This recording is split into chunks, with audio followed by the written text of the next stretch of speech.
Hello मेरे प्यारे बच्चों, कैसे उम्मीद करते हैं मस्त होंगे और अपने अपने पढ़ाई में व्यस्त होंगे। चलिए बच्चे, आज हम लोग शुरू करने वाले हैं क्लास 10 सिविक्स। सिविक्स में हम शुरू कर रहे हैं चैप्टर 1 से। सिविक्स में जो ये शुरू हम लोग कर रहे हैं सिविक्स, जिसको हम लोग क्या बोलते हैं हिंदी में, राजनीतिक। क्या बोलते हैं? राजनीतिक विज्ञान, राजनीतिक शास्त्र। क्या बोलते हैं क्लास 10 में? राजनीतिक शास्त्र, जिसमें चैप्टर नंबर 1, चैप्टर 1 में जो हमको पढ़ना है वो पढ़ना है लोकतंत्र में, लोकतंत्र में सत्ता में साझेदारी। लोकतंत्र में सत्ता में साझेदारी। तो चलिए देखते हैं आखिर लोकतंत्र में सत्ता में साझेदारी क्या है, क्या क्या इसके बारे में इस चैप्टर में हमको देखना है। तो सबसे पहले हम बाबू देखते हैं चैप्टर में दिया हुआ लोकतंत्र। आखिर ये लोकतंत्र क्या होती है? तो देखिए, लोकतंत्र का मतलब होता है बाबू लोक, पहला शब्द इसमें लोक। लोक मतलब होता है जनता। क्या होता है? जनता। और अगला है तंत्र। तंत्र, तंत्र मतलब क्या होता है? तंत्र मतलब होता है शासन। क्या होता है? शासन। यानी कि वैसा देश या वैसा क्षेत्र जहाँ पे जनता के द्वारा, जनता के द्वारा शासन किया जाता है, किया जाता है, उसे ही हम क्या बोलते हैं? लोकतंत्र बोलते हैं। सिंपल सी क्या बताना है, लोकतंत्र क्या होता है? तो लोकतंत्र दो शब्दों से बना है, लोक प्लस तंत्र। लोक प्लस तंत्र। लोक का मतलब होता है जनता और तंत्र का मतलब होता है शासन। यानी कि वैसा देश या वैसा क्षेत्र जहाँ पे जनता के द्वारा शासन किया जाता है, उसे ही हम क्या बोलते हैं? लोकतंत्र बोलते हैं। ठीक है, यहाँ तक क्लियर है? देखिए, अब अगला हम देखते हैं आखिर लोकतंत्र की जो होती है वो कितने प्रकार की होती है। तो लोकतंत्र जो होता है ना बाबू, वो लोकतंत्र दो प्रकार के होता है। कितने प्रकार के? दो प्रकार के। देखिए, लोकतंत्र, लोकतंत्र कितने प्रकार के होता है? लोकतंत्र दो प्रकार के होता है। पहला जो होता है उसको हम लोग बोलते हैं प्रत्यक्ष लोकतंत्र। क्या बोलते हैं बाबू? प्रत्यक्ष लोकतंत्र। और जो दूसरा होता है उसे हम लोग बोलते हैं अप्रत्यक्ष लोकतंत्र। क्या बोलते हैं? अप्रत्यक्ष लोकतंत्र। अब देखिए, प्रत्यक्ष लोकतंत्र क्या होता है, सीधे याद रखना है, कुछ उतना बड़ा डिटेल मतलब उतना बड़ा कोई डिफिनेशन याद नहीं करना है, सिंपल से याद करना है। प्रत्यक्ष मतलब डायरेक्ट, प्रत्यक्ष मतलब डायरेक्ट, और अप्रत्यक्ष यानी इनडायरेक्ट। प्रत्यक्ष मतलब वैसा देश जहाँ पे वहाँ की जनता डायरेक्ट अपने सरकार की चुनाव करती है, उसे हम क्या बोलते हैं? प्रत्यक्ष लोकतंत्र बोलते हैं। नहीं समझ में? देखिए, हमारे देश में राष्ट्रपति होते हैं ना, राष्ट्रपति। आप बताइए, राष्ट्रपति के चुनाव कभी देखे अपने भारत में? नहीं देखे होंगे। अपने भारत में राष्ट्रपति के चुनाव आप देखे होंगे टीवी पे, बट क्या ऐसा सुने कि आपके मम्मी पापा जाकर वोट दिए हो? नहीं, ऐसा कभी नहीं होता है। यानी कि वैसा देश या वैसा जहाँ पे अपने राजा का चुनाव यानी अपने शासक का चुनाव डायरेक्ट वहाँ की जनता करे। क्या करे? डायरेक्ट वहाँ की जनता अपने शासक का चुनाव करती है, तो उसे ही हम क्या बोलते हैं? प्रत्यक्ष लोकतंत्र। यानी कि वैसा देश जहाँ पे डायरेक्ट जनता अपने शासक का चुनाव करे, उसे हम क्या बोलते हैं? प्रत्यक्ष लोकतंत्र। जैसे कि एक देश है बाबू, स्विट्जरलैंड। कौन सा देश है? स्विट्जरलैंड। वहाँ पे क्या होता है? प्रत्यक्ष लोकतंत्र। वहाँ पे जितने भी जनता है वो डायरेक्ट जाती है, बोलती है भाई खड़ा हो तो नहीं कि हम चुनाव करब, कौन हमारे देश के राजा बने, और जाकर अपना देश के जो राजा बने, जो शासक बने, उसको चुनाव करते, उसको वोट देते और राजा का चुनाव हो जाता है। अब देखिए, तो प्रत्यक्ष में क्या रखना है, वैसा देश जहाँ पे वहाँ की जनता डायरेक्ट अपने राजा का चुनाव करे, अपने शासक का चुनाव करे, उसे हम क्या बोलते हैं, प्रत्यक्ष लोकतंत्र। दूसरा है अप्रत्यक्ष लोकतंत्र। क्या है, अप्रत्यक्ष लोकतंत्र। अब इसमें क्या होता है, अप्रत्यक्ष यानी इनडायरेक्ट। अप्रत्यक्ष में वैसा देश जहाँ पे वहाँ की जनता, क्या, वहाँ की जनता अपने शासक का चुनाव नहीं करती है, अपनी शासक का चुनाव नहीं करती है, बल्कि वह अपने वह अपने प्रतिनिधियों के माध्यम से, प्रतिनिधियों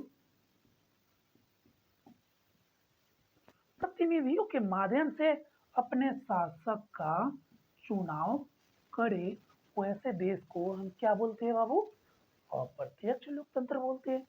कैसे, वैसा देश या वैसा शासन, वैसा क्षेत्र जहाँ पे वहाँ की जनता अपने सरकार का चुनाव नहीं करके बल्कि अपने प्रतिनिधियों के द्वारा अपनी सरकार का चुनाव करती है, उसे हम क्या बोलते हैं, अप्रत्यक्ष लोकतंत्र। ये बताइए, अब यहाँ पे जैसे देखिए, राष्ट्रपति अपने भारत की, राष्ट्रपति के चुनाव में आपके पापा मम्मी नहीं कहते, लेकिन अब बताइए विधायक जी के चुनाव में, विधायक जी के चुनाव में, आपके सांसद के चुनाव में, सांसद के चुनाव में, आपके मुखिया जी के चुनाव में, क्या इन सब के चुनाव में आपके पापा मम्मी वोट दिए होंगे कि नहीं दिए होंगे, दिए होंगे ना।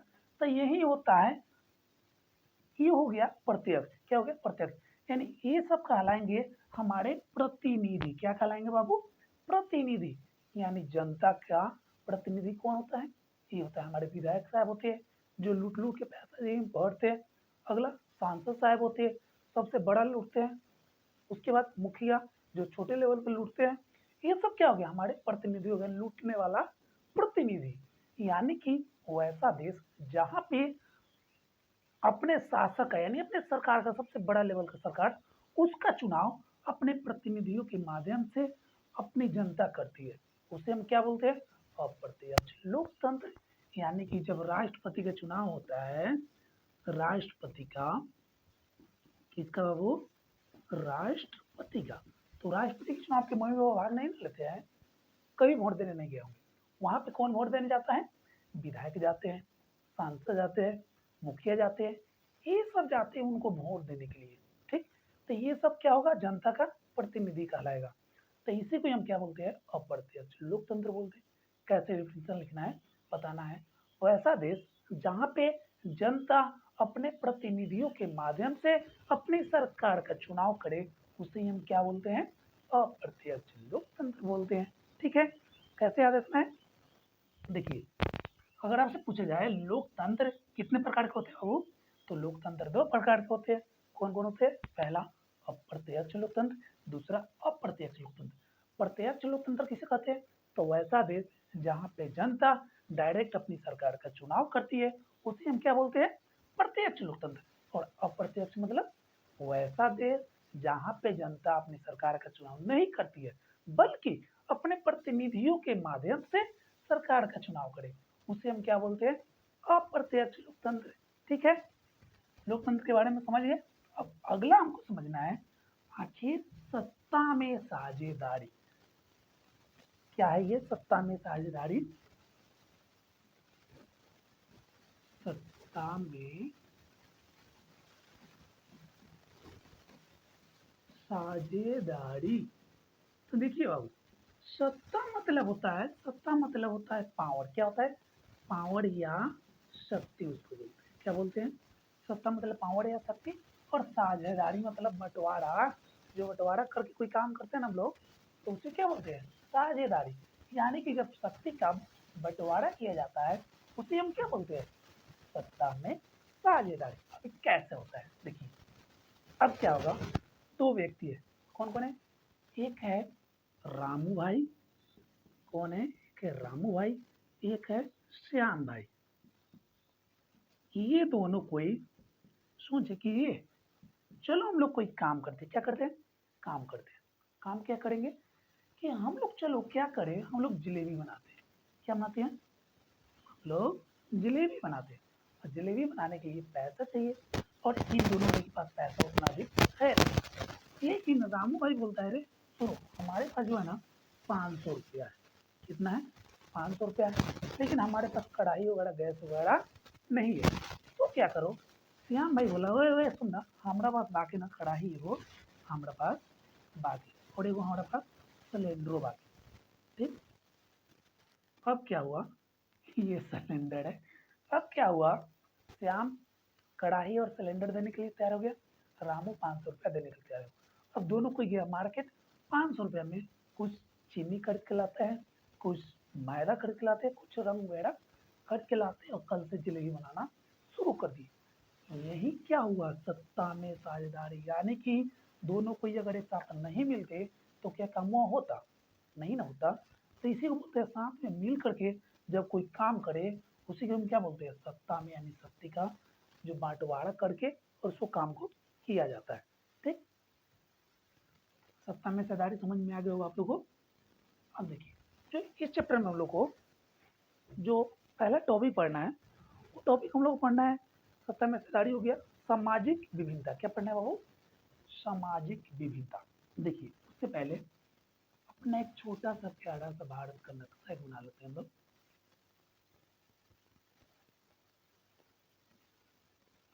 ये क्या है बाबू हमारा?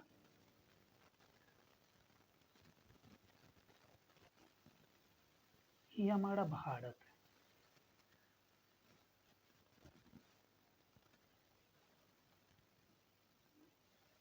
ये हमारा भारत है। अब बताइए क्या हमारे भारत देश में कोई एक प्रकार की जाति होती है? जाति नहीं ना होती है। पूरे भारत में एक प्रकार की जाति नहीं होती है। ना ही एक प्रकार के धर्म होते हैं, बहुत अलग अलग प्रकार के धर्म है। नहीं एक तरह की भाषा बोलने वाले लोग हैं। क्या भाषा बोलने वाले एक तरह के लोग हैं? नहीं है। क्या ऐसा कोई है जिसका सभी का सोच एक तरह का हो? नहीं है, सबका सोच अलग अलग है। क्या सबका कल्चर एक ही है? संस्कृति,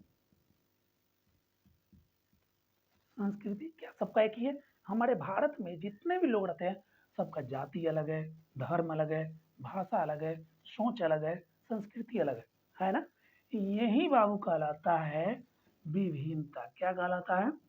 विभिन्नता, यानी कि किसी भी देश या क्षेत्र में रहने वाले अलग अलग तरह के जाति, धर्म, भाषा, सोच, संस्कृति वाले लोग को ही हम क्या बोलते हैं? विभिन्नता बोलते हैं। यानी कि सामाजिक, क्या बाबू? सामाजिक विभिन्नता। समझ में आया? इसको अच्छे से याद रखना। ये बार बार हमारे एग्जाम में पूछता है कि सामाजिक विभिन्नता क्या होती है, बताइए। तो यानी कि किसी भी क्षेत्र या किसी भी देश के अंदर में रहने वाले अलग प्रकार की जाति, अलग प्रकार के धर्म, भाषा, सोच और संस्कृति वाले लोगों को ही हम क्या बोलते हैं? सामाजिक विभिन्नता बोलते हैं। ठीक है, अब देखिए अगला है। अगर देखिए ये लोग जो भी है अलग अलग जाति, धर्म, भाषा और सोच वाले लोग, क्या ये सब कोई आपस में कभी लड़ते होंगे कि नहीं लड़ते होंगे? सोच के बताइए, लड़ते कि नहीं? आप ही घर में आप अगर हो, आपके कोई बहन है या आपके कोई बड़े भाई है, तो ये आप लोग उससे लड़ते कि नहीं लड़ते? वह हम ना जाए बाहर, तू जो है, तू जो सामान खरीदे, हम ही काम ना करम तू कर। ऐसा होता है कि नहीं होता है? होता है ना। यानी कि आप दोनों का सोच कभी एक साथ नहीं मिलता है और उसी में क्या होता है? फैटा-फैटी या फिर झूठा-झूठी दोनों शुरू हो जाता है। तो वही सब क्या होता है ना, एक प्रकार की सोच है, नई प्रकार की भाषा है, नई प्रकार की धर्म है। अब वो क्या हो गया? एक साथ मिल के रह रहे हैं तो अच्छा है, विभिन्नता कहलाता है, बढ़िया है वो, किसी देश के लिए अच्छा होता है। सामाजिक विभिन्नता पूछे अच्छा है खराब है? अच्छा है भाई, सब कुछ साथ ही मिल करके रह रहे हैं ना। अगर वही सामाजिक विभिन्नता जब आपस में टकराव का फायदा ले रूप ले ले, आपस में लड़ने लगे, तो इसी को बाबू हम बोलते क्या है? सामाजिक, क्या बोलते हैं? सामाजिक विभाजन। क्या बोलते हैं? विभाजन। याद रहेगा ना? सामाजिक विभिन्नता आपसे पूछिए तो क्या बताना है? किसी भी देश के अंदर रहने वाले अलग प्रकार की जाति, धर्म, भाषा, सोच और संस्कृति वाले लोगों को ही हम क्या बोलते हैं? सामाजिक विभिन्नता बोलते हैं। ठीक, और पूछे सामाजिक विभाजन क्या है? तो होता है ना, किसी देश के अंदर रहने वाले अलग प्रकार की जाति, धर्म, भाषा, सोच और संस्कृति वाले लोग जब आपस में टकराव का रूप ले लेती है, तो उसे हम क्या बोलते हैं? सामाजिक विभाजन बोलते हैं। विभाजन मतलब होता है अलग होना, यानी टूट जाना। ओए तोरा साथ नड़म, तू हमारा जोड़े बिहान नहीं है, तोरा से हम बिहान ना बोलूं, तू हमारा जोड़े बिहान मत बोलिए। लेकिन क्या होता है, बिहान से दोनों को ही साथ में दोस्त कालवा चलना घूमे, होता है नहीं होता है? होता है ना। तो सामाजिक विभाजन क्या होता है? जब टकराव का रूप ले ले, आपस में लड़ने लगे, तो उसको हम क्या बोलते हैं? सामाजिक विभाजन बोलते हैं। आप लोग अच्छी तरह से समझोगे। ये दोनों टॉपिक, दोनों ये शब्द काफी जरूरी है हमारे एग्जाम के लिए, तो इसे अच्छी तरह से आप लोग नोट्स बना लीजिए, लिख लीजिए। सामाजिक विभिन्नता किसे कहते हैं? किसी भी देश के अंदर रहने वाले अलग प्रकार की जाति, धर्म, भाषा, सोच और संस्कृति के लोगों की को ही हम क्या बोलते हैं? सामाजिक विभिन्नता बोलते हैं। अगर आपसे पूछे सामाजिक विभाजन किसे बोलते हैं, तो किसी भी देश के अंदर रहने वाले अलग प्रकार की जाति, धर्म, भाषा, सोच और संस्कृति के समूह जब आपस में टकराव का रूप ले ले, क्या करे? टकराव का रूप ले ले, तो उसे क्या बोलेंगे? हम सामाजिक विभाजन बोलेंगे। सामाजिक विभाजन पैराग्राफ चेंज करके लिख देंगे उसमें। सामाजिक विभाजन किसी भी देश के लिए अच्छा नहीं होता है, लेकिन इसमें हम पैराग्राफ चेंज करके क्या लिखेंगे? सामाजिक विभिन्नता किसी देश के लिए अच्छा होता है, खराब होता है? अच्छा होता है। क्या होता है? अच्छा होता है। दो टॉपिक समझ गए होंगे। चलिए अब अगला देखते हैं। अगला टॉपिक हम लोग को देखना है बाबू। अगला टॉपिक है सामाजिक विभिन्नता के अंतर। क्या? सामाजिक विभिन्नता के, सामाजिक विभिन्नता यानी अलग अलग प्रकार के विभिन्नता में अंतर। क्या इसमें बताना है? अंतर यानी कि सामाजिक विभिन्नता में अंतर। अंतर कैसे होगा? अलग प्रकार की जातियां हमको होता है। क्या? जाति एक प्रकार की जाति नहीं होती है, अलग प्रकार के भाषा बोले हैं, अलग प्रकार के धर्म बोले हैं, यही सब क्या होगा? सामाजिक विभिन्नता में अंतर होगा। यानी अलग अलग तरह के लोग जब रहते हैं, तो वही क्या कहलाते हैं? अंतर कहलाते हैं। क्या कहलाते हैं? अंतर कहलाते हैं। एक देखिए, अब इसके बाद में क्या होगा वो, एक कहानी आपको समझाना सुनना है। एक देश है जिसका नाम है श्रीलंका। क्या नाम है? श्रीलंका। जैसे आप लोग ये भारत का मैप देखते हैं,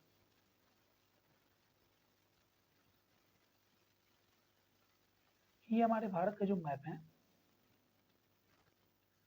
ना, यहाँ पे एक छोटा सा देश है जिसे हम क्या बोलते हैं बाबू? श्रीलंका बोलते हैं। क्या बोलते हैं? श्रीलंका। और श्रीलंका के अंदर में एक कहानी होती है। श्रीलंका जो देश है ना, ये कौन सा देश है बाबू? श्रीलंका। क्या है? श्रीलंका। श्रीलंका। श्रीलंका जो आज़ाद होता है ना, हमारे भारत आज़ाद होते हैं 1947 में। ठीक इसके एक साल बाद में 1948 में श्रीलंका आज़ाद होते हैं। किससे होते हैं? अपना जो भारत का गुलाम बनाया था ना, वही इसको भी गुलाम बनाया था, यानी ब्रिटेन वालों से आज़ाद, अंग्रेजों से आज़ाद होते हैं 1948 में। 1948 में आज़ाद होने के बाद में क्या होती है कि यहाँ पे अलग तरह की भाषा और अलग तरह की जाति कुछ होते हैं। ठीक, एक भाषा थी, जो भाषा का नाम था सिंहली भाषा। कौन सी भाषा हुआ? सिंहली।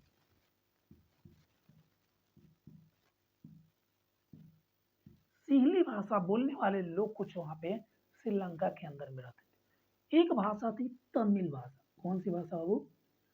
तमिल भाषा। सिंहली भाषा, तमिल भाषा और कुछ भाषा थी जो वहाँ पे अन्य भाषा थी, यानी अलग अलग प्रकार की भाषा बोलने वाले लोग थे। जो सिंहली भाषा बोलने वाले श्रीलंका में लोग थे, वो थे 74%। सॉरी, हाँ 74%। कितने परसेंट? 74%। जो तमिल भाषा बोलने वाले लोग थे, ये थे 18%। और अन्य में कुछ भाषा थी। लेकिन तमिल भाषा 18% में कुछ तमिल जो ऐसे थे जो हमारे भारत के तमिलनाडु राज्य से गए थे। तमिल भाषा में कुछ हमारे भारत के तमिलनाडु से गए थे, वो थे। उसमें भारतीय तमिल की संख्या कितनी थी? 5%। कितनी थी बाबू? 5%। अब क्या होता है, जैसे 1948 में श्रीलंका आजाद होती है बुआ, सिंहली वाला अपना दबदबा बनाना शुरू कर देता है। शुरू मतलब सिंहली क्या करता है ये बोलता है हमारा जनसंख्या सबसे अधिक है। तो जब भी अधिक संख्या हो और किसी चीज की संख्या कम हो, तो जब किसी चीज की संख्या अधिक हो, जैसे देखिए ये एक चित्र है और ये एक चित्र है, ये बताइए इसमें अधिक डॉट है या फिर इसमें अधिक डॉट है? ये हो गया ये और ये हो गया बी। बताइए ए में अधिक डॉट लगा हुआ है या बी में अधिक डॉट लगा हुआ है? ए में अधिक डॉट लगा हुआ है, तो इसको हम बोलते हैं बहुसंख्यक। क्या बोलते हैं बुआ? बहुसंख्यक। क्या बोलते हैं? बहुसंख्यक। और इसमें कम है तो इसको बोलते हैं अल्पसंख्यक, यानी कम। अल्पसंख्यक। कम है तो इसको क्या बोलेंगे? अल्पसंख्यक। अब बहुसंख्यक यानी कि अधिक संख्या होना क्या बोल कर होता है? बहुसंख्यक। तो सीली थी वो क्या थी श्रीलंका के अंदर में? बहुसंख्यक थी, क्योंकि बहुत अधिक जनसंख्या है वहां पे। सीली एक प्रकार की भाषा थी बुआ, ठीक। अब क्या होता है श्रीलंका के अंदर में 1956 में क्यों हुआ? 1956 में एक संविधान बनाया जाता है। उस संविधान में लिखा जाता है, देखो जितने भी श्रीलंका के अंदर में लोग हैं, वो अगर जितने लोग सीली भाषा बोलेंगे उसको हम सरकारी नौकरी देंगे। क्या देंगे? सरकारी नौकरी उसको देंगे, वो सरकारी नौकरी में आ सकता है। दूसरा, सीली जो लोग थे ये लोग बौद्ध धर्म को मानते थे। किस धर्म को बुआ? बौद्ध धर्म। बौद्ध धर्म यानी महात्मा बुद्ध वाले बौद्ध धर्म को मानते थे। तो जितने भी बौद्ध धर्म को मानने वाले लोग हैं उसको भी हम सरकारी नौकरी में मान्यता देंगे, यानी कि बौद्ध धर्म को मानना अनिवार्य कर दिया। अनिवार्य। अब ये बात सब सुन सुन के तमिल वाला सब एकदम पागल हो गया। रे तू कथी करी तरही का हमनी तोरा देश के नागरिक नहीं की? अब तो एक नहीं देख के एकदम गुस्सा बबूल हो गया। अब बोलता है कि देख हम तोरा देश में आज से न रह, तोरा जो भी करे के बाद कर ले। कथी कह रहा है कि नहीं? तोरा देश में आज से हम न रह। जो तमिल था ना बुआ, ये तमिल इस वाले इलाके में रहते थे, ठीक। ये जो इस इधर वाला क्षेत्र है ना, इस वाले क्षेत्र में कौन रहते थे? तमिल रहते थे। अब क्या बोल रहा है सुनो, हमनी ना तोरा देश में न रह, हमरा के तू देश के अलग कर दे। क्या कर दे? अलग कर दे, हम आज से अलग रह। अभी बात सुन के सीधी वाला एकदम पगला गया, खून बबूला। चिड़िए तोरा इतना मजाल कि तू हमारा देश से अलग हो गए, हम एगो होते हैं देश बात ओकरे तू के अलग कर दे। अब तो सब बड़ा खिसिया गया, गुस्सा एकदम बबूला। तेरे देखता था सीढ़ी और तमिल एक साथ में दे पिटाई एकदम भयंकर एकदम बवाल होने लगा। क्यों? कारण क्या था? 1956 में जो श्रीलंका के अंदर में जो नया संविधान बनाया था, और संविधान में जो नया छेड़छाड़ किया गया था कि जितने भी सरकारी नौकरी किसको चाहिए? जो सीली भाषा बोलेंगे। सरकारी नौकरी किसको चाहिए? जो बौद्ध धर्म को अपनाएंगे। बाप रे, अब तो एकदम भयंकर लड़ाई श्रीलंका में शुरू। और जो वहां की श्रीलंका की सरकार थी वो भी कुछ बोलने वाला न। ठीक कर रहा है सीली वाला, ठीक कर रहा है, कर ले तो नहीं कर, अच्छा कर रहा है। तमिल वाला तो नहीं, गलत कर रहा है। सरकार भी किसका सपोर्ट कर रहा है? सीली का सपोर्ट कर रहा है। क्यों? क्योंकि क्या है? बहुसंख्यक है। अब तो वहां भयंकर है युद्ध, गृह युद्ध उसको बोलते हुआ। जब घर के अपने घर के अंदर ही जब लड़ाई होने लगे उसको हम लोग बोलते हैं गृह युद्ध। क्या बोलते हैं? गृह युद्ध। गृह युद्ध श्रीलंका में चालू, उस दिन से गृह युद्ध चालू हो गया। अब क्या हुआ? पूरा श्रीलंका एकदम तहस नहस हो गया। तहस नहस का मतलब पूरा एकदम बर्बाद, कोई उसको सपोर्ट करने वाला नहीं था। क्यों? यहाँ पे आप देखिए जो सत्ता, जो हम लोग सत्ता भी पढ़े हैं ना, क्या सत्ता? सत्ता यानी शक्ति। शक्ति का बंटवारा यहाँ पे नहीं किया गया। अगर शक्ति का बंटवारा करके सीली को कुछ शक्ति दे दिया जाता और तमिल को कुछ शक्ति दे दिया जाता और अन्य में कुछ भाषा थे उनको भी कुछ शक्ति दे दिया जाता, तो बताइए यह गृह युद्ध यहाँ पे होता? तहस नहस होता? नहीं होता। यानी कि सत्ता में बंटवारा, साझेदारी जरूरी है या नहीं? बताइए, है ना?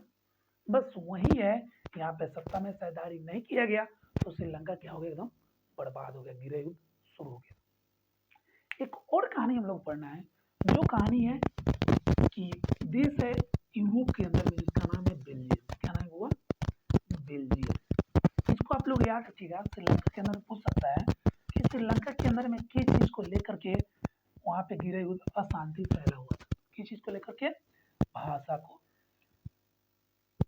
वहां पे लेकर के अशांति फैला हुआ था। एक और देश है जिसका नाम है बेल्जियम। क्या नाम है वो? बेल्जियम। बेल्जियम जो देश है ना वो, ये यूरोप में, कहाँ है? यूरोप में।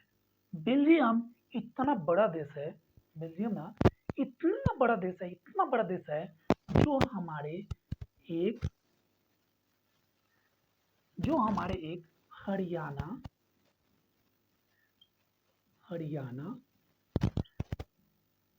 राज्य से भी छोटा है। इतना बड़ा देश है जो हमारे हरियाणा राज्य से छोटा है। यानी कि बेल्जियम एक देश है जो कहाँ है? यूरोप में है।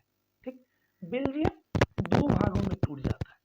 बेल्जियम कितने भागों में टूट जाता है? दो भागों में। एक को हम लोग बोलते हैं फ्लेमिंग इलाका। क्या बोलते हैं वो? फ्लेमिंग क्षेत्र। यहीं पे युद्ध होना शुरू होता है। क्या होता है? बेल्जियम के अंदर में जैसे श्रीलंका की हम कहानी देखे हैं, उसी तरह से बेल्जियम में, बेल्जियम की राजधानी एकदम बीचों बीच है, जिसका नाम है ब्रुसेल्स। क्या नाम हुआ? ब्रुसेल्स। बेल्जियम की राजधानी ब्रुसेल्स। अब क्या होता है? बेल्जियम के अंदर में जो भाषा बोलने वाले लोगों की संख्या है, एक भाषा है जो है डच, एक भाषा है जो है फ्रेंच, एक भाषा है जो है जर्मन। ठीक, डच भाषा बोलने वाले जो लोग हैं वो है 59%। कितना हुआ? 59%। फ्रेंच भाषा है वो है 40%। जर्मन भाषा है वो है 1%। ठीक, आपके मनवा में आ रहा होगा, सर भाई जो इतना डाटवा है दे रहे हैं, क्या सभी को याद करेंगे? ना, इसको याद नहीं करना, सिर्फ समझना है। अब डच भाषा 59% है, फ्रेंच भाषा 40% है, जर्मन भाषा 1% है।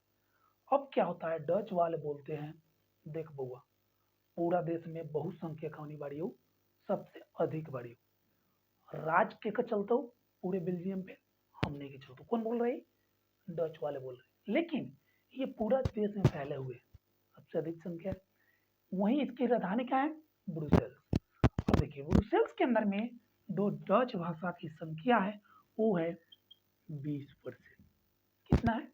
20%। जो ब्रुसेल्स राजधानी है, राजधानी में डच भाषा कितनी है? 20%। और फ्रेंच भाषा कितनी है?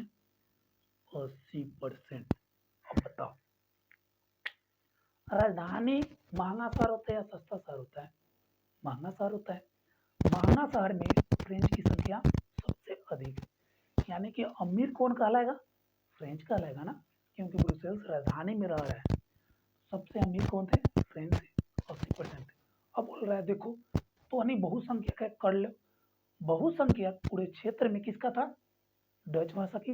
बहुसंख्यक राजधानी में किसका था? फ्रेंच भाषा। अब बोल रहा है जब पूरे देश में तो नहीं, अगर हमरा के न रह देवे तो राजधानी पे कब्जा हमर होतो। कौन बोल रही? फ्रेंच बोल रहा है। दोनों गोटा में लड़ाई शुरू। देख, अब शांति बनावेला केंद्रीय करम, कुछ शक्ति तू अपन मिला ले। कौन बोल रहा है? डच बोल रहा है। किसको बोल रहा है? फ्रेंच को बोल रहा है। देखो, दोनों को एक साथ में मिल करके हम लोग करते हैं, क्या करते हैं? हम लोग सरकार का चुनाव करते हैं। क्या करते हैं? सरकार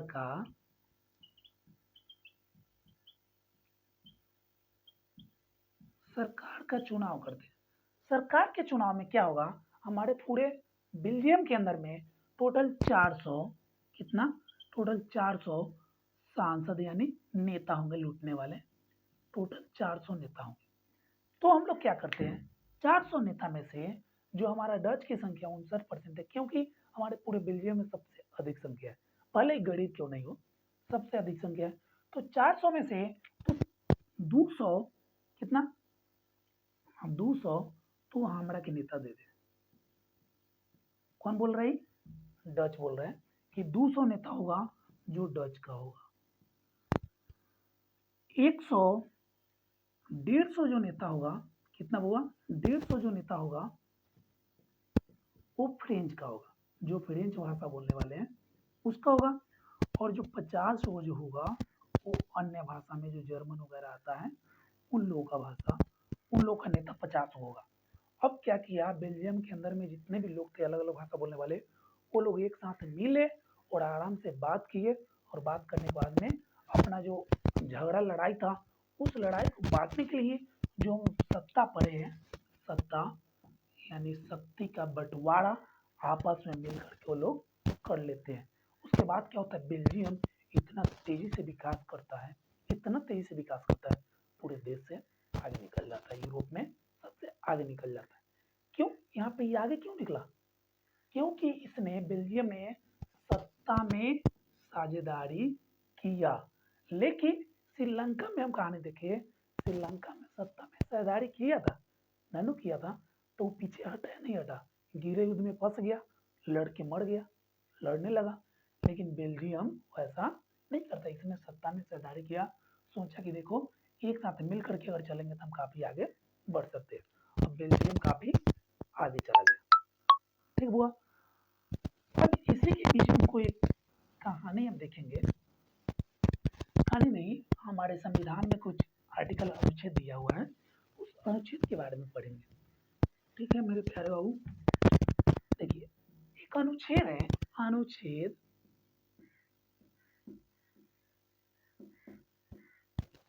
अनुच्छेद 15 हमारे संविधान में अनुच्छेद 15 एक है जो बोलता है हमारे देश के अंदर रहने वाले लोगों को जाति, क्या हुआ, जाति, धर्म,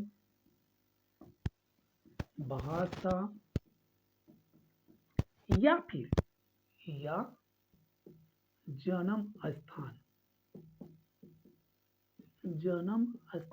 के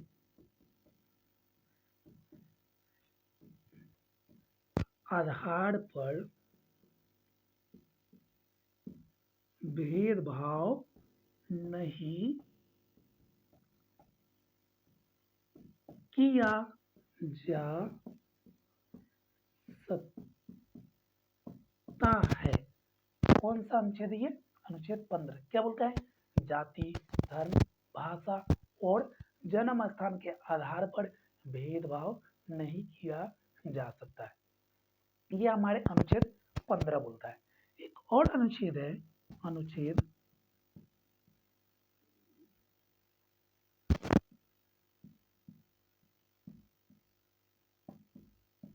अनुच्छेद एक हमारे संविधान में 17 है, जो बोलता है छुआछूत का अंत करता है, यानी कि हम किसी से भी छुआछूत या भेदभाव नहीं कर सकते हैं। छुआछूत का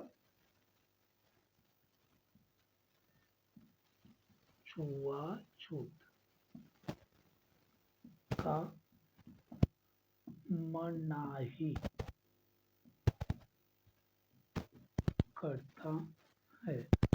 आपसे पूछा जाए छुआछूत का अंत या मना कौन सा अनुच्छेद करता है? अनुच्छेद 17 करता है। छुआछूत का अंत अनुच्छेद 17 करता है। एक और अनुच्छेद है हमारे संविधान में,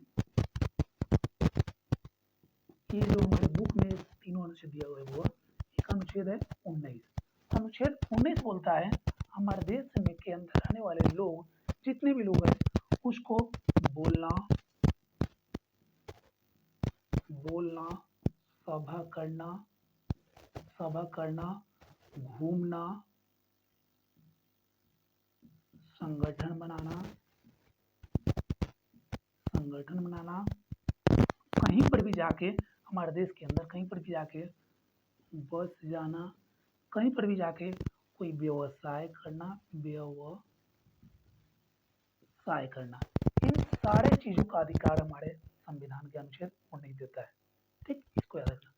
यानी कि छुआछूत का अंत का मतलब समझना हुआ, छुआछूत जैसे कि कोई छोटी जाति है, कोई बड़ी जाति है, अब बड़ी जाति वाले क्या करते हैं, भाई तू जोड़े तू अलग, अलग रहा, उसे क्या बोलते हैं? छुआछूत। तू छू ले, हम तो छूना न कहें, तू काहे छूले करके कोई तोरा। पहले बाबू पता है, पहले हमारे देश के अंदर में इतना अधिक अत्याचार होता था, छोटे जाति के कोई अगर लोग हैं, वो कुआं के अंदर से, पहले क्या होता था ना, पंपिकल वगैरह नहीं हुआ करता, कुआं के अंदर से पानी निकाल करके लोग पीते थे। कुआं में पानी निकालने के लिए जो छोटे जाति के लोग थे, सबसे लास्ट में हो जाते थे। लाइन में खड़ा नहीं होकर के, उसका लाइन अलग। बाकी जितने भी गांव के लोग हैं सब कोई कुआं से पानी निकाल लेंगे, उसके बाद में उस जाति के लोग जाकर पानी निकालेंगे। और पानी निकालने के पश्चात पूरे एकदम कुआं का अच्छी तरह से साफ सफाई करेंगे। इतना बड़ा था। मंदिर में जाना है तो मंदिर में जाने के लिए सब लोग मंदिर के अंदर में प्रवेश नहीं कर सकते थे। क्यों? भगवान किसी एक लोग है। आप बड़े तो आपके लिए भगवान है, जो छोटे उसके लिए भगवान नहीं है। इतना मतलब घटिया सोच वाले लोग हमारे भारत में रहते थे, और कुछ अभी भी है ऐसा, बट पहले की अपेक्षा भी बहुत कम हो गया है। लेकिन अभी भी ऐसा हमको इंसान मिलता है या मिलेगा, आप कहीं ना कहीं देखे होंगे। तो उसको देखा गया बहुत अधिक बढ़ गया है। तो इसको हम खत्म कैसे करेंगे? तो ये हमारे संविधान के अनुच्छेद 17 में दे दिया गया, छुआछूत अगर कोई व्यक्ति करता है, करते हुए अगर कोई साबुत अगर आपके हाथ में है, डायरेक्ट आप सुप्रीम कोर्ट में जा सकते हैं, जो हमारे पूरे भारत का सर्वोच्च न्यायालय होता है। डायरेक्ट आप वहां जा सकते हैं और उसके विरोध में कंप्लेन दर्ज करा सकते हैं। ठीक। छुआछूत कांड कौन करता है? अनुच्छेद 17 करता है। अनुच्छेद 15 क्या बोलता है? जाति, यानी अलग अलग जाति, धर्म, अलग धर्म, तुम मुस्लिम हो हम हिंदू है, तुम सिख हो हम ईसाई है, यानी धर्म। भाषा, तुम इंग्लिश बोलते हो हम हिंदी बोलते हैं, तुम भोजपुरी बोलते हो हम हिंदी बोलते हैं, यानी भाषा। जन्म स्थान, तू बिहारी हो हम गुजराती है, तुम यूपी के हो हम बिहारी है। यानी इस तरह जन्म स्थान के आधार पर कोई भी भेदभाव हम नहीं कर सकते, और करे तो डायरेक्ट कहाँ जा सकते? सुप्रीम कोर्ट या फिर हाई कोर्ट हम जा सकते हैं। बट उसके विरोध में हमारे पास में कुछ सबूत होना चाहिए।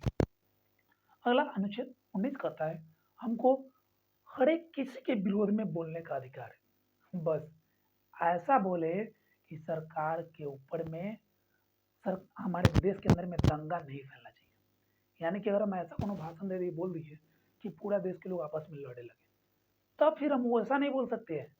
इस तरह का बात बोल सकते हैं कि सरकार गलत काम कर रही है, सरकार इतना लूट ली, सरकार इतना लूट करके अपने जेब में पैसा रख ली, ऐसे बात हम बोल सकते हैं। भाषा यानी सभा, सभा, यानी कि हम सभा कर सकते हैं। भाई सुनो सुनो, आज से कल से हम लोग सरकार के विरोध में कुछ आंदोलन करने वाले हैं, आप सभी को इस डेट को, इस तारीख को इस जगह पहुंच जाइएगा, गांधी चौक पर पहुंचिएगा, हम लोग आंदोलन करेंगे। इस तरह के हम लोग सभा कर सकते हैं। घूमना, हर एक जगह घूम सकते हैं, हमको जहाँ पूरे भारत में घूमने का मन करे वहाँ घूम सकते हैं, कोई नहीं रोक सकता। लेकिन एक बात है, किसी के घर में जाकर नहीं घुस जाएंगे। क्यों? क्योंकि उसका भी अधिकार है कि उसके घर में कोई नहीं घुसे। ऐसा नहीं कि घूमने हम बोलेंगे सरकार हमको छोड़ दिया अनुच्छेद 19 में, हमको हर एक जगह घूमने की आजादी है, कहीं पर भी घूमेंगे, और चल रहे किसी घर में जाकर घुस गए और देख रहे क्या चल रहा है अंदर, तो उसके बाद में पिटाई होगा। भूल जाओगे कि अनुच्छेद 19 में कुछ होता है। अगला है संगठन। हम लोग संगठन बना सकते हैं, कोई पार्टी बना सकते हैं, कुछ भी हम लोग बना सकते हैं, उसके लिए कोई नहीं रोक सकता। बस ना, कहीं पर भी भारत के अंदर में कहीं पर भी जाकर हम बस सकते हैं कि हमको बिहार में नहीं रहना है, हमको कहाँ रहना है, हमको तमिलनाडु में रहना है, हमको कहाँ रहना है, जम्मू कश्मीर रहना है, हमको लद्दाख में रहना है, कहीं पर भी हम जाके बस सकते हैं। कहीं पर भी हम कोई व्यवसाय, कोई व्यापार का काम, कोई दुकान हम कर सकते हैं, कोई भी हमको रोक नहीं सकता है। ठीक, ये कुछ आर्टिकल है, इसको याद कर लीजिएगा। अब देखिए एक और इसी के बाद में एक कहानी है बुआ। एक राज्य है जिसका नाम है महाराष्ट्र। क्या नाम है? महाराष्ट्र। जैसे हम लोग, ये कौन सा राज्य है? गुजरात है, ये गुजरात राज्य है। ठीक, और यहाँ पे ये कौन सा राज्य है? महाराष्ट्र। अब क्या होता है, गुजरात और महाराष्ट्र के अंदर में कुछ लोग पहले काम करने बिहार से जाया करते थे। हमारे बिहार से आया करते थे गुजरात और महाराष्ट्र में काम करने। जाया क्या करते थे? अभी भी लोग जाते हैं।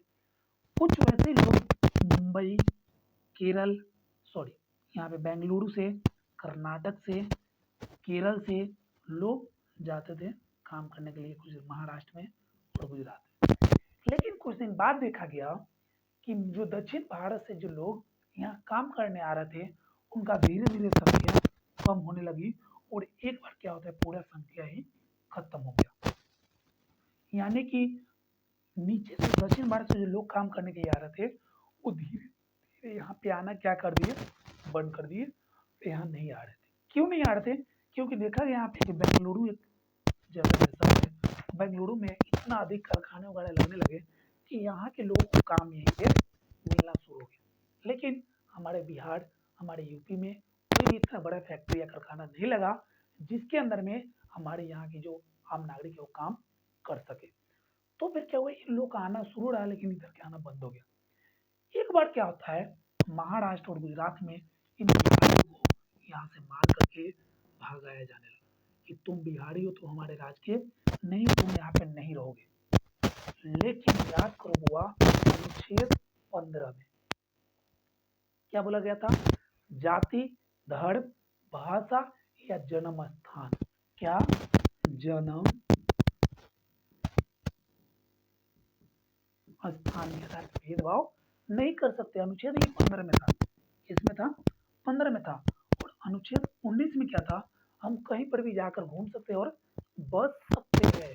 अनुच्छेद 19 में था ना, बसने का अधिकार, कहीं पर भी बस सकते हैं। अब याद करो, क्या भारत का राज्य गुजरात और महाराष्ट्र नहीं है? क्या भारत से अलग है? अब तो हम जा सकते हैं डायरेक्ट सुप्रीम कोर्ट में, जा सकते नहीं जा सकते। लेकिन यहाँ के लोगों के अंदर में इतना गलत फहमी बढ़ गया कि ये लोग बिहारी है, हमारे बहुत गिरे हुए हैं, बहुत बेकार है, ये यूपी के लोग हैं, ये अच्छा नहीं होते हैं। और इसको बढ़ावा देने के लिए, मारने के लिए कौन यहाँ बताते हैं? यहाँ की जो स्थानीय नेता लोग होते हैं वो लोग ही बोलते हैं बिहारी को मारो भगाओ यहाँ। बताइए, नेता को बनाया जाता है देश को चलाने के लिए, जब आप खुद ही हमारे संविधान मौलिक अधिकार का अनुच्छेद 15 और अनुच्छेद 19 का पालन नहीं करवा रहे हैं, उसका विरोध करवा रहे हैं, तो क्या हमारा देश अच्छी तरह चलेगा? नहीं चल सकता है ना। इसी तरह का घटना एक और होता है पूर्वोत्तर राज्य में। एक यहाँ पे राज्य है जिसका नाम है असम। क्या नाम है? असम। असम के अंदर में क्या होता है, कुछ बिहारी लोग यहाँ पे जाते हैं, यहाँ पे फॉर्म वगैरह निकलता है रेलवे का, उसमें फॉर्म डालते हैं। फॉर्म डालने के बाद में क्या होता है, उन लोग का सिलेक्शन भी हो जाता है असम के अंदर में रेलवे कर्मचारी भी। लेकिन क्या होता है, असम के जितने भी लोग थे वो लोग बिहारी को मार करके बाहर भिगा देते। बहुत बिहारी के उसमें मृत्यु भी हो जाता है बच्चे को। अब बताइए, क्या ये जो राज्य सब है क्या हमारे भारत से अलग है? क्या ये सब आर्टिकल 19 का पालन नहीं कर सकते? कर सकते हैं ना। इतनी मतलब घटिया तरह की हमारे भारत में काम हुए हैं। बस आपको इतना नहीं कुछ याद करना है, बस इतना याद रखना है कि सबको लोग बता सकते हैं कि किस तरह से सामाजिक विभाजन होती है हमारे देश के अंदर, यानी बंटवारा कैसे जन्म लेता है। तो अगला टॉपिक पढ़ना है, वो अगला टॉपिक है लोकतंत्र में द्वंद्व। क्या हुआ? लोकतंत्र में, बस कुछ टॉपिक और बच्चे लोग के बाद क्लास खत्म हो जाएगा। लोकतंत्र में द्वंद्व। आखिर लोकतंत्र में द्वंद्व क्या होता है? लोकतंत्र समझ गए, द्वंद्व क्या होता है? द्वंद्व मतलब बस याद रखना, मना करना। क्या करना? मना करना। जैसे बोले बुआ कल हमारा क्लास में चलेगा ना, तो 12 घंटे का चलेगा। कितने घंटे का चलेगा? 12 घंटे का। बोले सर सर बस रहने दीजिए, 12 घंटे कौन पढ़ेगा? 12 घंटे कौन पढ़ेगा? हम नहीं कल आने वाले, ठीक। लेकिन हम बोले ना, तुमको आना ही होगा। क्लास क्लास के टॉपिक चल रहा है, क्लास के ऊपर में बात चल रहा है कि हम बोल रहे हैं आपको कल 12 घंटे पढ़ना है, आप बोल रहे हैं ना हम 12 घंटे नहीं पढ़ेंगे, हम 2 घंटे पढ़ेंगे, ठीक। यही होता है, किसी कोई ऐसा टॉपिक हो, एक टॉपिक हो और उसके ऊपर में एक से अधिक लोग विवाद करने लगे। क्या करने लगे? विवाद करने लगे। विवाद फायदा हो जाए, विवाद करने लगे, झगड़ा हो जाए कि नहीं ऐसा होगा, कोई बोल रहा है ऐसा होगा, कोई बोल रहा है ऐसा नहीं होगा, उसी को हम बोलते हैं द्वंद्व बोलते हैं। क्या बोलते हैं? द्वंद्व बोलते हैं। तो इस तरह के द्वंद्व हमको देखने के लिए लोकतंत्र के अंदर में बहुत सारे मिलता है। अगर आपसे पूछिए द्वंद्व क्या है तो बताना है ऐसा मुद्दा, कोई ऐसा बात जिसके ऊपर में एक से अधिक लोगों की संख्या हो और उस समय उस बात को कोई बोले हो, कोई बोले नहीं हो, मना करे कोई बोले नहीं होना चाहिए, तो उसी को क्या बोलते हैं? द्वंद बोलते हैं। यानी एक से अधिक लोग जब किसी एक मुद्दे के ऊपर में लेकर के टकराव हो जाए, विवाद हो जाए, उसी को हम क्या बोलते हैं? द्वंद बोलते हैं। क्या बोलते हैं? द्वंद बोलते हैं। याद रहेगा। अगला टॉपिक है, अगला टॉपिक हमको देखना है, वो देखना है रंग भेद या नस्ल भेद।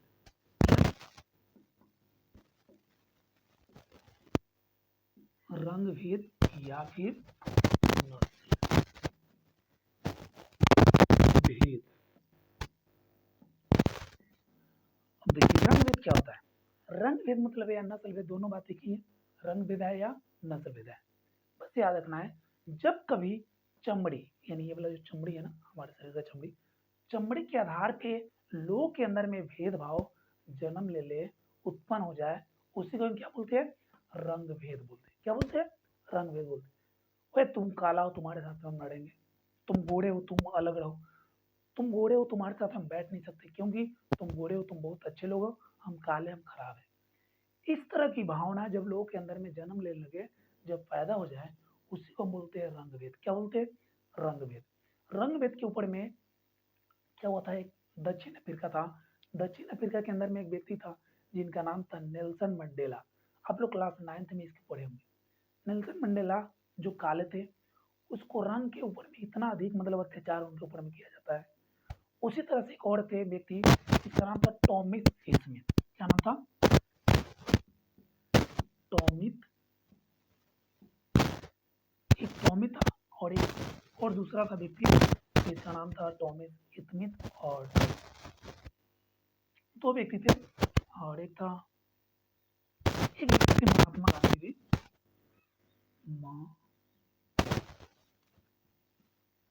महात्मा गांधी।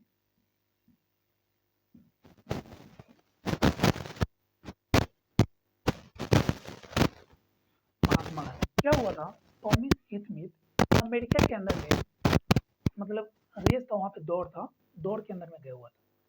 टॉमी स्मिथ था, वो काले थे। क्या थे वो? काले थे। अमेरिका के अंदर में इतना अधिक मतलब वहां पे काले और गोरे के बीच में भेदभाव चल रहा था। टॉमी स्मिथ अपने दौड़ में विजय हो जाता है, जीत जाता है। उसको पुरस्कार के लिए बुलाया जाता है। पुरस्कार के लिए जैसे वहां पे जाते हैं, वो क्या करते हैं? अपने देश का पूरे जो उस समय जो पुरस्कार दे रहा थे, जहाँ पे मिल रहा था उनको, वहाँ पे बहुत सारे देश के सोशल मीडिया वाले गए हुए थे, न्यूज़पेपर वाले गए हुए थे। अब वो व्यक्ति जाते वहाँ पे और अपने गले में एक काले रंग का एक जो क्या बोलते हैं उसको, हाँ, काले रंग का एक अंगौछा होता है वहाँ पे, उसको अपने घेट में लपेट लेते हैं और काले रंग का एक दस्ताना अपने मुट्ठी हाथ में पहनते हैं और ऊपर ऐसे करके खड़े हो जाते हैं। यानी दिखाते हैं कि हमारे अमेरिका के अंदर, हमारे देश के अंदर में काले और गोरे के बीच में बहुत सारे भेदभाव होता है, कि तुम काले हो, तुम ये नहीं कर सकते, तुम गोरे हो, ये नहीं कर सकते हो। उस समय क्या हुआ? पूरी दुनिया की नज़र अमेरिका पर थी कि अमेरिका इतना ज़्यादा आगे है, फिर भी इस तरह की भावना उनके मन में चलता है। और अमेरिका उसके बाद में क्या होता है? उसको सुधार लेते हैं और काले और गोरे का भेदभाव जो था, उसके बाद वहाँ पे खत्म हो जाता है, खत्म कर दिया जाता है। सेम वैसे महात्मा गांधी थे। महात्मा गांधी भी काले और गोरे के बीच में भेदभाव नहीं मानते थे। नहीं, ऐसा नहीं होता था। ये एकदम मना करते थे, कोई काले कोई गोरे है, वो अलग है, वो अलग है, सबको एक समान है। ठीक। काले रंग भेद और नीले भेद पूछा जाता है तो क्या बताना है? जब कभी चमड़ी के आधार पे लोग के अंदर में भेदभाव जन्म या उत्पन्न ले ले मन में, तो उसी को हम क्या बोलते हैं?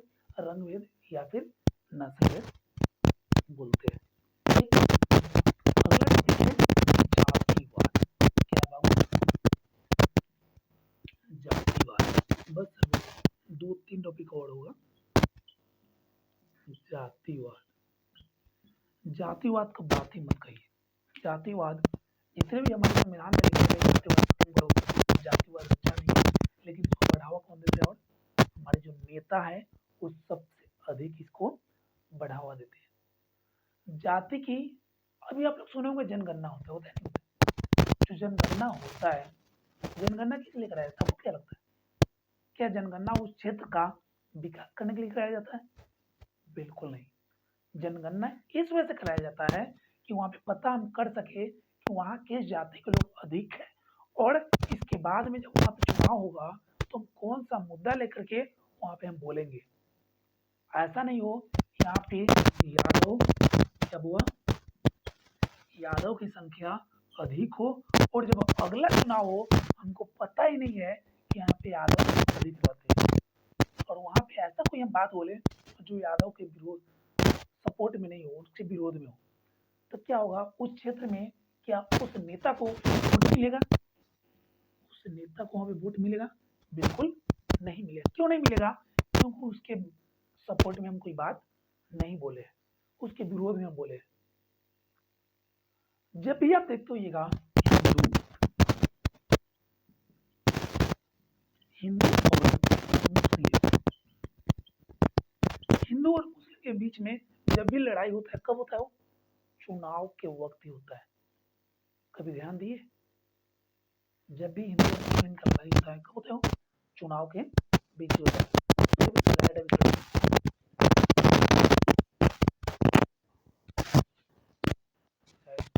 फ्रेश नहीं आ रहा होगा, थोड़ा देर देखते कहीं अगर लाइट आ जाता है तो। जब भी आप देखते हैं जो हिंदू और मुस्लिम के बीच में जो लड़ाई होता है, कब होता है? चुनाव के बीच में होता है। क्यों? क्या वो ऑटोमेटिक लोग अपने ही लड़ाई करने लगते हैं कि अब चुनाव आ गया लड़ लो? ऐसा नहीं होता है, नहीं होता है ना। यानी कि कराता कौन है? नेता। कौन कराते हैं बुआ? नेता कराते। जिस नेता को हम बताया है कि वो पूरा हमारे देश को चलाएगा, पूरे देश का अच्छी तरह संचालन करेगा, वहीं हमको धर्म के नाम पर विवाद लड़वा रहे, जाति के नाम पे हमको लड़वा रहे। और कुछ जातिवाद क्या है, क्या बताना है? जब कभी कोई ऐसा व्यक्ति जो अपने जाति से अधिक प्रेम करे और दूसरे जाति से नफरत करे, क्या करे? ऐसा व्यक्ति जो अपने जाति से ऐसा व्यक्ति जो अपने जाति से प्रेम करे और दूसरों की जाति से नफरत करे, उसे हम क्या बोलते हैं? जातिवाद बोलते हैं। क्या बोलते हैं? जातिवाद बोलते हैं। याद रहेगा। अगला जो हमको पढ़ना है वर्ण व्यवस्था, एक है वर्ण व्यवस्था।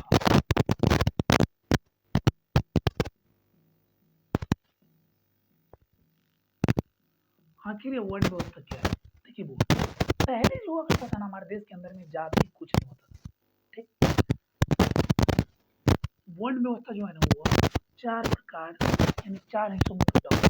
जो सबसे ऊपर होते थे उसको हम बोलते थे ब्राह्मण। क्या बोलते थे? उसको हम लोग ब्राह्मण बोलते। जो सबसे सर्वश्रेष्ठ हो ब्राह्मण बोलते थे उसको। उसके बाद में आता था जिसको हम लोग बोलते थे क्षत्रिय बोलते थे। क्या बोलते थे? क्षत्रिय, क्षत्रिय बोलते थे। उसके बाद में जो आता था उसको हम लोग वैश्य बोलते थे, वैश्य। जो सबसे लास्ट में आता था उसको हम लोग शूद्र बोलते थे।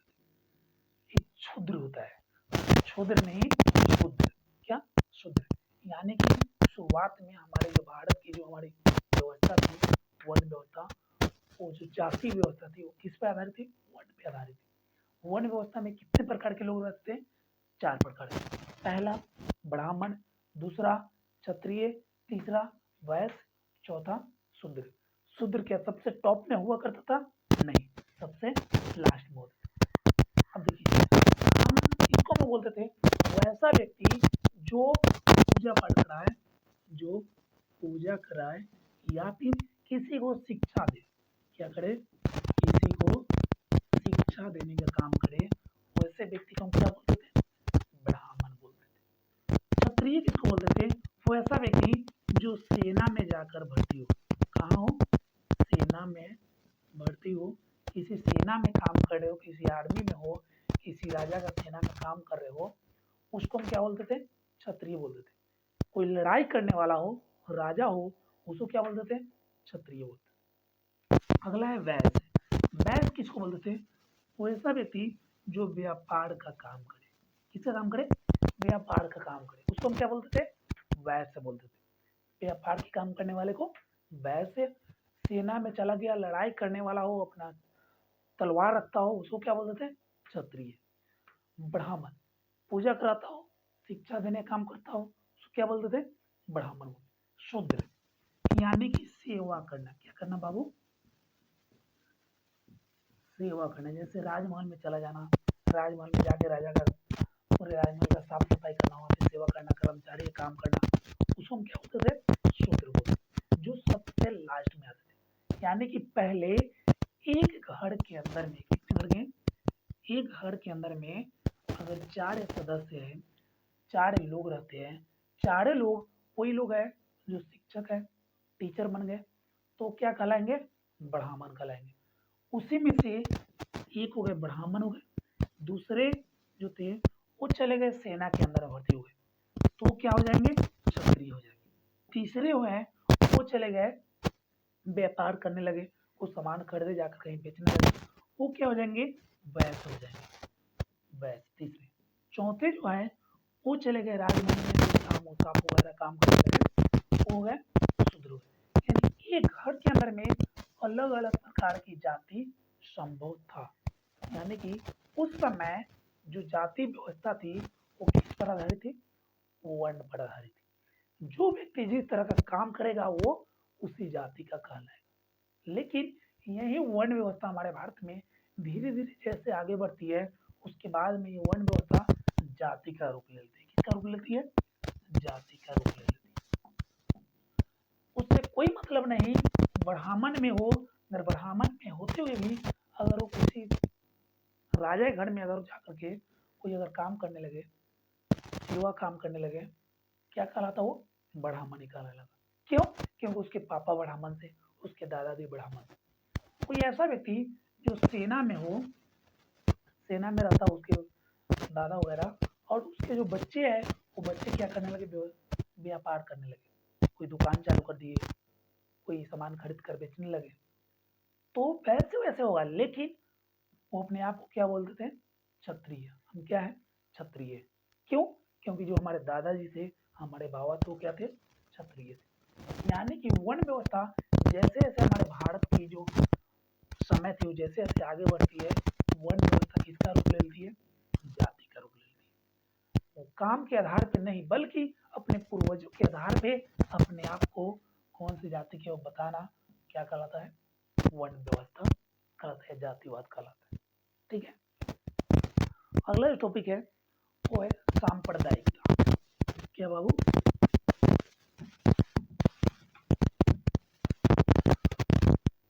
अगला टॉपिक है सांप्रदायिकता। बहुत छोटा छोटा टॉपिक है।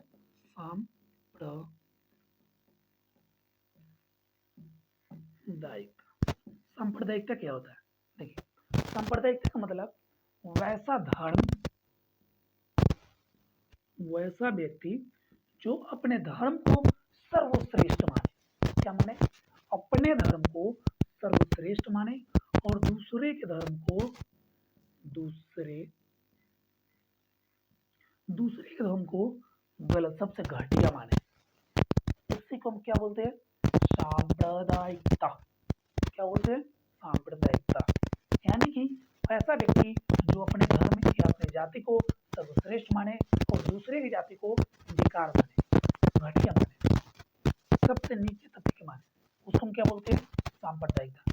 किसी भी देश के लिए, किसी भी क्षेत्र के लिए सांप्रदायिकता क्या अच्छा होता है? बिल्कुल अच्छा नहीं होता है। डेफिनेशन में अगर हम लिखेंगे तो क्या लिखेंगे? कोई ऐसा व्यक्ति या ऐसा व्यक्ति जो अपने धर्म, अपने जाति को सर्वश्रेष्ठ माने और दूसरों की जाति को बेकार, नीचे माने, नीचे समझे, उसी को हम क्या बोलते हैं? वैसे लोग को हम सांप्रदायिकता बोलते हैं। क्या बोलते हैं? सांप्रदायिकता। वैसे सोच को क्या बोलते हैं? सांप्रदायिकता। और पैराग्राफ चेंज कर देखना है, सांप्रदायिकता किसी भी देश या क्षेत्र के लिए अच्छा बात नहीं होता है, या उस देश या क्षेत्र के लिए नुकसानदायक होता है। क्यों? क्योंकि सांप्रदायिकता जैसे बढ़ेगा वैसे वहाँ पे हम पहला जो शब्द पढ़ते हैं शुरू वाले क्लास में, विभाजन, याद है ना? तो विभाजन क्या हो वहाँ पे?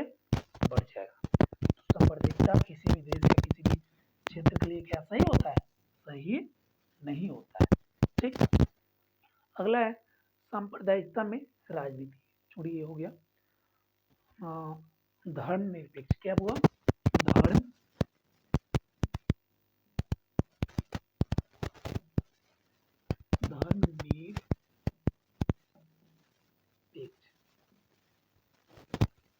धर्मनिरपेक्ष क्या होता है? धर्मनिरपेक्ष का मतलब समझना है वैसा देश जो किसी एक धर्म को जब राष्ट्रीय धर्म घोषित कर दे तो उसे हम धार्मिक देश बोलते हैं। क्या बोलते हैं? धार्मिक देश किसको बोलते हैं?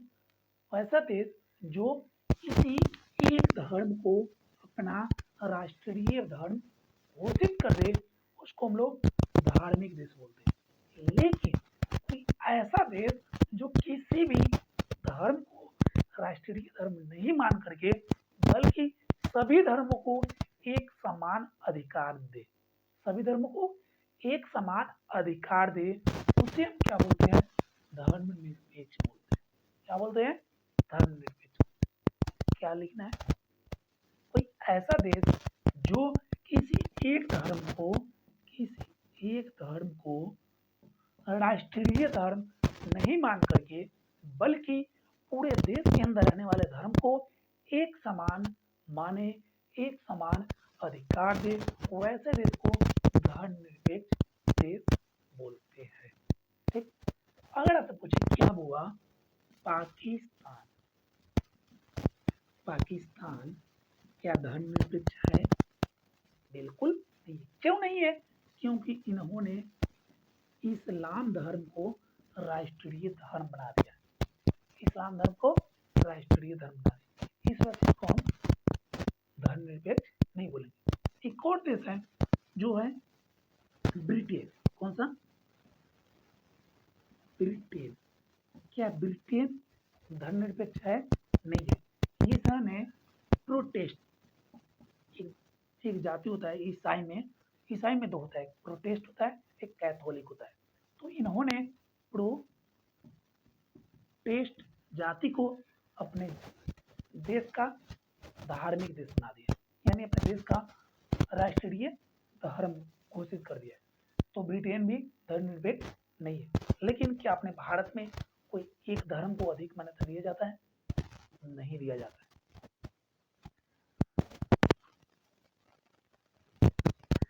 किसी एक धर्म को मान्यता अधिक नहीं दिया जाता है।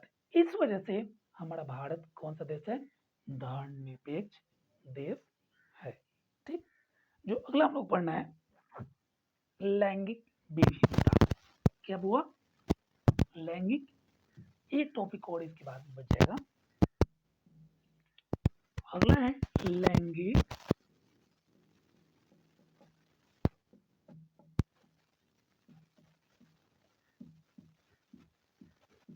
विभिन्नता। विभिन्नता तो हम जान रहे हैं, विभिन्नता का मतलब क्या होता है? अलग अलग होना, यानी अलग अलग प्रकार के होना। क्या कहलाता है? विभिन्नता। लैंगिक मतलब जैसे कि पुरुष महिला, यही क्या कहलाता है? पुरुष और महिला के आधार पे जब विभिन्नता उत्पन्न हो जाती है, सोच उत्पन्न हो जाता है, उसे हम क्या बोलते हैं? लैंगिक विभिन्नता बोलते हैं। ठीक। जैसे कि पुरुष और महिला। ठीक। अगर पूछे लैंगिक विभिन्नता, विभिन्नता या फिर विभिन्नता को हम लोग एक और शब्द बोलते हैं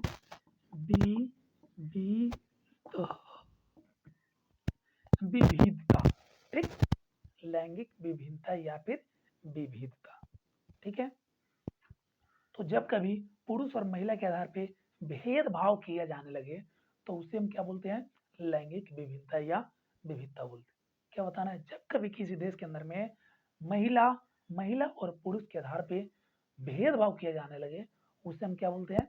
लैंगिक विभिन्नता या विविधता बोलते हैं। जैसे क्या होता होगा, आपके घर में काम बढ़ गया होगा, दुकान से अगर कोई सामान लाना है लड़का जाएगा, घर के अंदर में खाना बनाना है लड़की बनाएगी, कपड़ा धोना है लड़की करेगी, मार्केट जाना है लड़का जाएगा। यही सब क्या होता है? लैंगिक विभिन्नता होता है। ठीक। जो लास्ट हमको टॉपिक पढ़ना है वो पढ़ना है परिवारवाद। क्या हुआ? परिवारवाद। इसके बाद में हमारे चैप्टर खत्म कर